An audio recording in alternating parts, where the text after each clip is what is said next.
Dunn. Chapter 12. "Admittedly, I expected somewhat more of a reaction from you," I said to Rust Cragbearer, the orcish bartender that owned the Bee in the Barrel. The truth was, I didn't expect him to understand any of what I had just revealed to him, but I needed to get it off my chest in one way or another.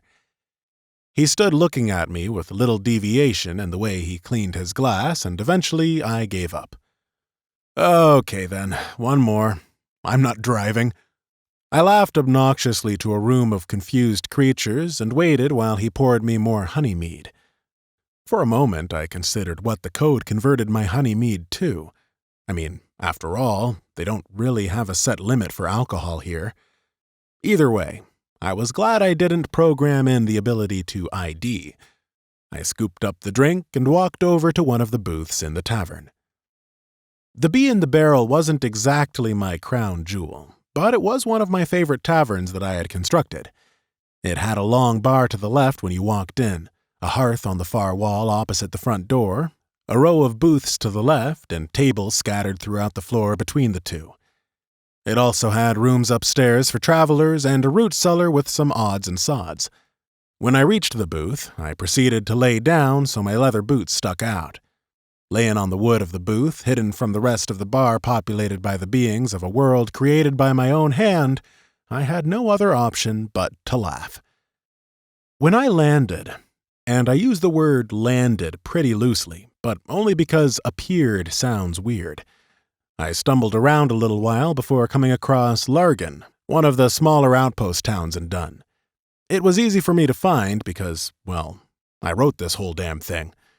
I didn't really know what to do, so I thought a drink and a story would soothe my mind, and despite the surprisingly kind nature of the orc bartender, I knew he'd been scripted to listen to whatever dialogue the PCs had for him. So I'd spent the last few hours spilling my guts to him, as if he were a priest and I a sinner looking for absolution for my hand in ruining the universe. On the upside, I wasn't my lanky, pimple-faced 18-year-old self anymore. No, the code must have somehow used my save file to reskin me as my character. So hey, at least I get to be Raydor, the 6'4" human fighter carrying a sword, shield, and willful ignorance. Oh wait, that's Lester's edition. Good old Lester. So here I am, stuck in Dunn, alone and unsure of what to do next. Maybe die? I wonder if I can even die. That's no comfort. So for now I'll find comfort on this here seat. In this here bar, comfort thy name is 100 years of ass-worn wood. Though I guess it's not really 100 years, is it? It's only like that because I programmed it to be that way! I yelled out across the bar, startling a few dwarves at a nearby table and causing the bard to momentarily stop playing the lute. The crackling of fire could be heard for only a moment before I belted, "Carry on!" and everyone continued playing. I smiled to myself, and without sitting up, reached for my honey mead, which sat precariously perched on the corner of the table just above my face. I had been holding it, desperate to keep all mead in the glass, bringing it to my face so I could drink lying down in what I will call the laziest moment of my life, when I was startled by a voice at my feet. "You programmed this?" the voice said as I dismissively lifted the free armor-laden hand I had draped over my face to see a small goblin standing at the booth's opening. The goblin's skin was dark green, his pointed ears framing the leather cap that sat on his large head. His eyes were larger than any other creature's, full and sympathetic. Overall, I designed the goblins to be capable, talented, and cute. It never sat right with me that orcs, goblins, trolls, and the like were deemed the bad guys, while elves, humans, and dwarves were righteous. The real world doesn't work like that, and neither would my game. I had fond memories of Jessica's take on Tolkien floating through my head when I had designed them, and because of her, all classes were neutral in alignment. With a sigh, I continued to take a sip from my mead, awkwardly drawing mostly foam into my mouth and coughing slightly. Then I placed the mug back on the table and waved him away with my free hand, before hiding my eyes from the dim firelight of the bar. "Lester?" the voice said again, and this time I sat straight up. "Marcus?" I said with cautious optimism as the small goblin at my feet nodded. I jumped out from the booth and picked him up in both hands, his small body no heavier than a loaf of bread in my hands. Beaming, I spun him around the room, his face equal parts confused and relieved. When I had finished my pirouette, I set Marcus back down on the table and studied him. Marcus was, of course, the character he had built in Dunn. In my self-loathing and slightly inebriated state, I had completely forgotten how Marcus's character, the young goblin rogue, had looked. "I can't believe it," I said, eyeing him over, grinning like a lunatic. Not only was I no longer alone, Marcus helped me build this world. These NPCs were mostly his, and so much of the character design was inspired by the way he thought. I hugged him deeply as he stayed anxiously waiting for it to pass. "Sorry, I know you don't like that," I said apologetically, but thankful to have someone in this world with me.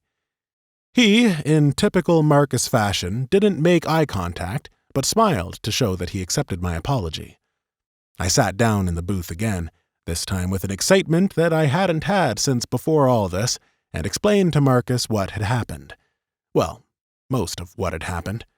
I told him about the code and how it could change things, as well as how I accidentally brought Kappa to life. But I didn't tell him where I found it, and he didn't ask. Beyond that, he didn't need to know any of the mistakes I had made.